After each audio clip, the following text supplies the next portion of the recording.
all the things that we have been called to do, all the things that we're in this time, we're even answering our calling. We are answering our calling. And so that is very exciting in the spirit realm. It's very exciting because for a long time, most people have been ignoring the call. They've gotten the call, but they've hung up on the call. Now we're in a place and a space where you must answer the call. There is a hunger, there's an awakening inside of you that calls you. And then once it calls you, you will answer the call. And so we are operating in a real interesting time and space and place in our present moment. And so we have to make the shift. We have to make the adjustments. We have to define and find ourselves greater than we've ever done before. We have got to take full authority and full responsibility for the power that dwells within us. We've got to do the work. It's no longer just sitting back waiting for someone to do the work for you. We must do the work. And as we begin to do the work, we allow ourselves to come in a greater place and a greater space to join with God, to connect with God, to find ourselves ascending. I was listening to someone there say, most of us that are ascending, and ascending doesn't necessarily mean that you're physically leaving here, but you are spiritually and mentally going to another dimension. And so we're ascending. I keep telling you, this rapture season. And so as we're ascending, our body has not adjusted to the ascension. And so a lot of times, I'm not a doctor, this is for entertainment purposes only, but I find now that I look back, every time that I was spiritually ascending into another dimension in my journey here, then my physical body begins to act up because it has not caught up with that vibration. It has not caught up with that energy. And so it's a foreign agent to the body. And so most of us are not sick, we're ascending. Now that was good for me because my blood pressure, out of nowhere, just. And so I recognized as I began to commune with God that every time there's an elevation, spiritual elevation, every time there's something in your spirit or your soul that is happening, your body responds differently because it is on automatic. So it's based on what you were. But when you make the shift or the awakening or the enlightenment, your body begins to fluctuate from something totally different. And so I recognize that because why? It's a dis-ease that's in your body because your spirit is ascending to something different, to something greater. And so I'm not saying that's the reason that you don't feel well. I'm saying it's a possibility that you're ascending and your body has not adjusted to the ascension. And so it gets symptoms, we get symptoms, and it causes us to not feel as well as we should. But we're in the last trimester. We're in the last trimester. And so when you're in the last trimester, a lot of things, if for those women that have been pregnant, when you're in the last trimester, a lot of things begin to happen to your body. Everything gets out of whack. You feel not your best. You can't sleep. So we're in the last trimester. So if you're having those type symptoms, there's a possibility that there's a shift, there's an enlightenment, there's an awakening that's happening in your spirit, and your body hasn't shifted there yet. And so it's causing you to have some restlessness, some we call dreams. They're really out of body experiences where you can be in the middle of a dream or out of body experience. You can wake up, and then if you go back to sleep, you can return back just like you put it on pause and start dreaming about the same situation or the same people. So this right here has been very educational to me. It's causing me to go different ways in eating habits, in exercising, in doing some things with acupuncture. to help target some of the ranges in my body that is experiencing symptoms. Remember, they're symptoms. Symptoms can be good because they will alert you that something needs to shift. And so when we get those symptoms, we have to make adjustments. We cannot ignore them. We can't just say they're not there, but it's an adjustment time that we must make. So I said all that to say this. We're going to talk about the battlefield of the mind. And so the battlefield of the mind has a struggle. There's a left side and a right side. The right side of your brain, remember, your brain and your mind are not the same. So we're going to talk about the brain for a moment. The right side of your brain is the creative side. The left side of your brain is the side that tries to figure it out. And so what happens is sometimes there's a struggle. The right side, I call it the Eve, which is the evolving. The left side, I call it atom, which is the male part that tries to figure it out. And so the battlefield comes to your mind because your left side is saying, figure it out. Your right side is saying, no, let's create something. So there's a battlefield there. And the only way that you're going to win in that battlefield is you're going to have to come out of your head and go to your heart first. And we always talk about the heart mind. The heart mind is where faith is, where God speaks, where the spiritual ear is, where love is. It has all the components of the spirit. So you have to go within here so that you can stop the battle. So the battle stops when you go from here to here first, and then line it up from here up to here. So as we begin to battle, we must also know that we're not battling against flesh and blood. Now, this is where the battle is. You can stay in your head mind, or you can go to your heart mind. You can stay on your left side of the brain, or you can go to your right side of the brain. But the choice is yours. And so the battlefield is saying where I'm saying that we're going to win when we stay on the spiritual side. Lining yourself up spiritually to handle things on the fleshly side. So if we have to go from the inside to the out. If you go outside the in, you're always going to lose. But if you go from inside to out, that is the winning hand. That is the winning game. That is the place that we must define and find ourselves, because we are battling with people. We're battling with situations. We're battling with sicknesses. But this is a spiritual situation. And so in order for us to balance out the spirit and the flesh, we have to go in. We have to go into the heart mind. We have to, what is it? If I be lifted up, I'll draw. So we have to go in the heart and lift up the light, which is Christ, the anointed one in his anointing. We have to lift up that power and take responsibility for it. So what we've done so long is we've depended on outside forces to make decisions for us, and then we just agree to it. We were not the base or the foundation of the decision. It was influenced by outside interference. And so we agreed to some things that we didn't have the full knowledge of. We didn't have the full information of. We just made an agreement because everybody else was doing it. Or we were conditioned. Remember, by the age of 35, 95% of your thinking has been influenced by the outside environment. And so that's the left side, where the left side tries to figure it out. The spirit side, which is the right side, which evolves, it gives you the answer. And so if you're conditioned to always trying to figure it out, then you continuously move in that. So the one you feed the most, feed the flesh the most, it's going to prevail. Feed the spirit the most, it's going to prevail. So you have to do a self-examination to see what it is that you're feeding.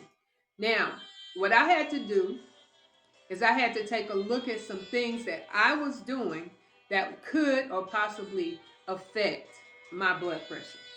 So when I began to make changes and adjustments so that my body can be in a state of where my next dimension is going and be able to function on this journey that I'm taking. Remember, we're taking a journey. We are not dwellers. So this is not our home. We're moving forth on something greater and something different. So the battlefield of the mind is making a decision if you're going to go the flesh way or if you're going to go the spirit way.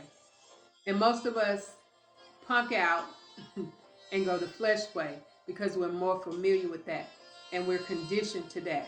And we don't have to put a lot of work in doing that. But when you decide to go to the spirit way, you have to study, you have to meditate, you have to spend time with God, you have to read, you have to research.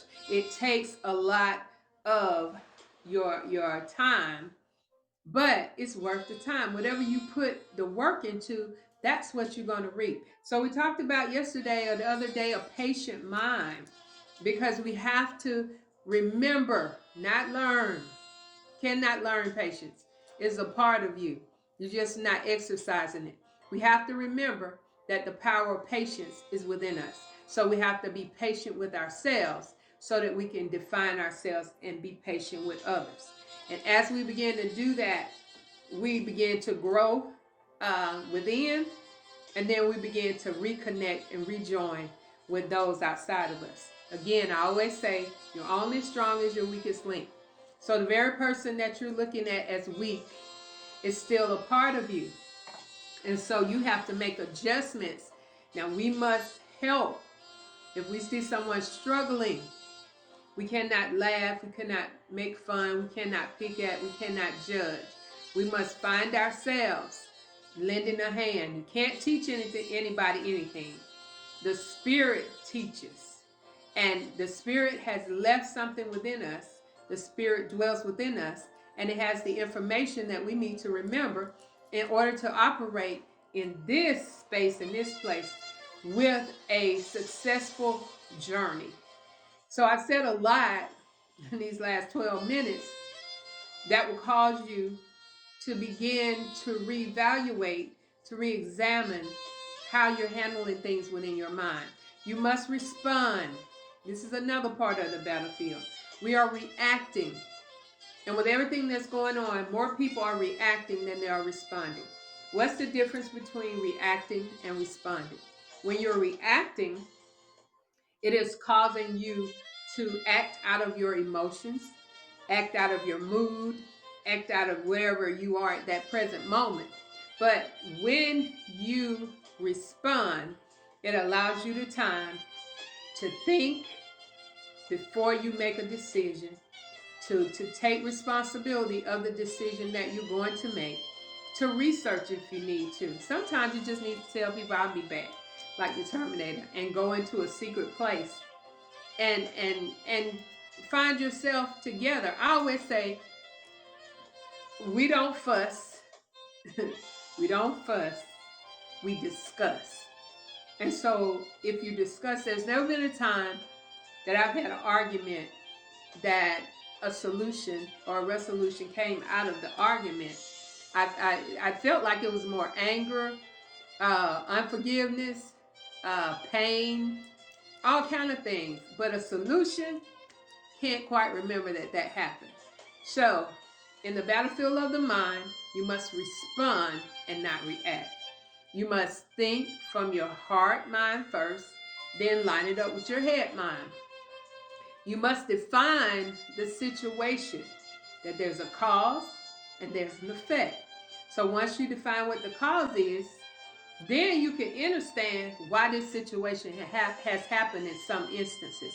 It's not going to be in all instances, but in some instances you will be able to determine why the cause of this. So this is why this person is responding to it that way.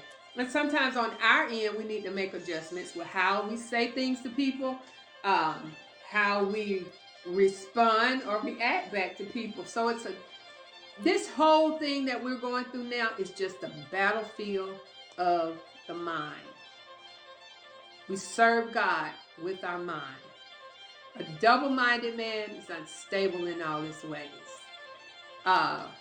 You have to have a renewing of your mind. And so I continuously do these messages on the mind Because once we master, whew, that sounds so powerful. Once we master the mind, then the cause and the effect that's going on in our life is going to shift. This is good. Once we master, once we pay attention, once we focus, once we listen more and talk less. Once we do those things, the battle subsides. There's always going to be a battle, but it subsides long enough for you to find peace in all the pieces.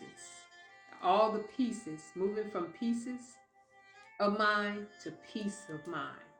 And so once you find peace, peace means you're in the realm, or you're in the energy of just knowing it is well with my soul. How do you find the peace in all of these pieces? When there's so much going on over here, there's sickness over here, there's disease over here, there's hospitalization, there's deaths, there's unemployment, there's food shortages, there's a virus in the atmosphere. People are having to define within themselves, what is the greatest version of me? There is something I must do. I cannot rely on a job. I can't rely on unemployment. I can't rely on these things. So the question I continue to ask myself, do you trust yourself to trust God? And you have to trust yourself to trust God, because we stress out when we're losing trust in a person, a thing, a situation. But if we keep our minds, there's that mind again, stayed on Jesus, which is the light, which shines light on every dark space, which has a resolution for everything, then once you know that, then the battle ceases. Because if there's not two oppositions, there's no battle. If it's not two arguing, there's no argument. So if there's not two, there's no war.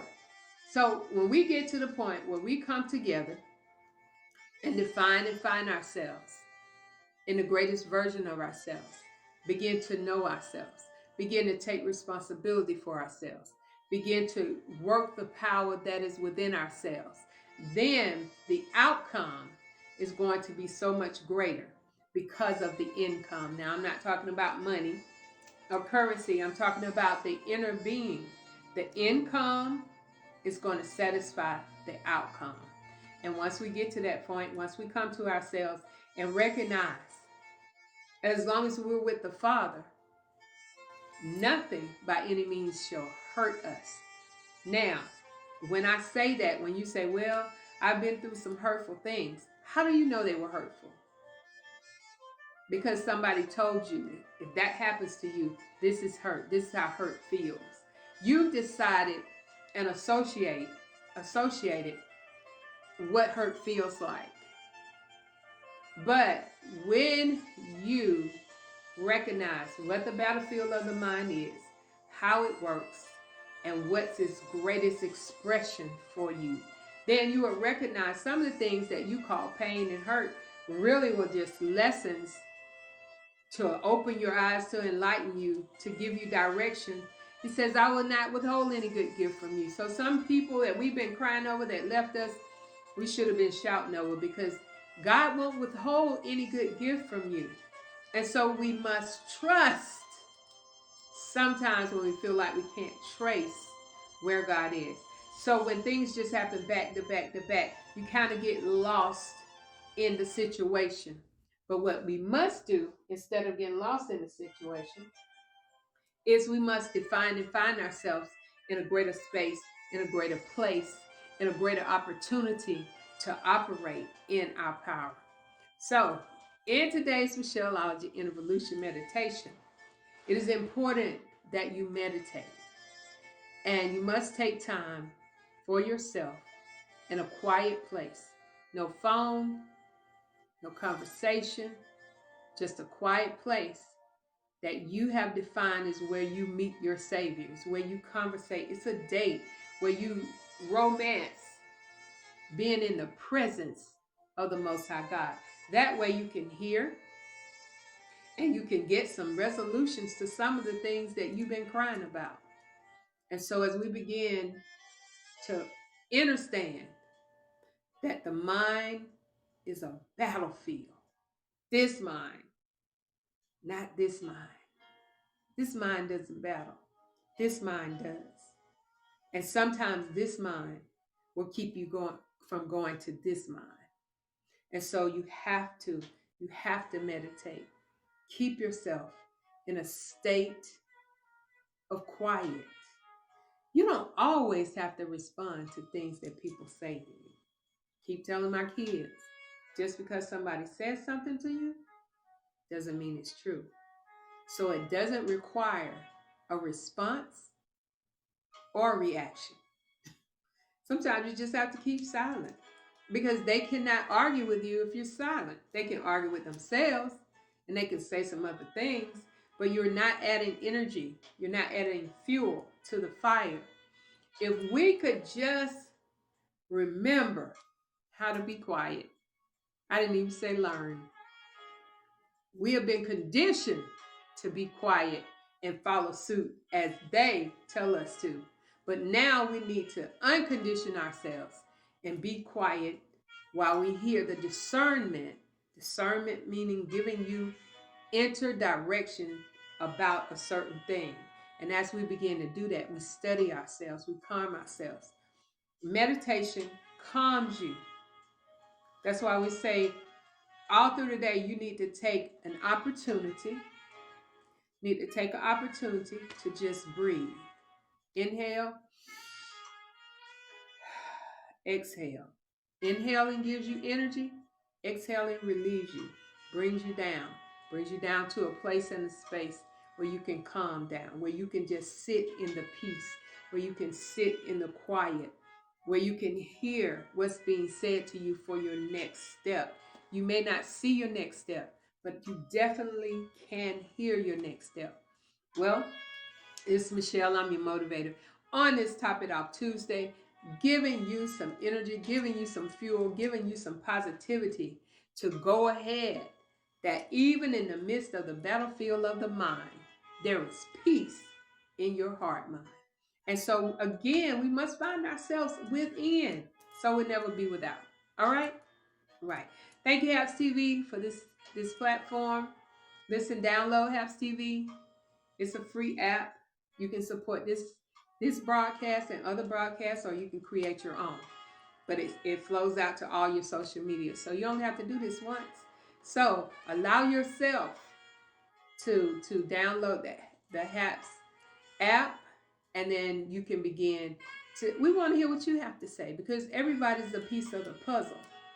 And see, a lot of times, I know I'm finna close out, but a lot of times the battlefield between people, not just in your mind, between people's mind, is because we just haven't stopped and listened. You know, and so we're battling with people we battle with people every day about who Jesus is. Is he a man? Is he God? We battle with that, but we're all saying the same thing. We're just saying it different ways. If we would just listen to each other, you don't have to, when you go to all you can eat, you do not eat everything that's on the whole platform. You only eat the things that you like and that are good for you. So in any conversation, just eat what's good for you and stop trying to just inhale all of that stuff and find an argument.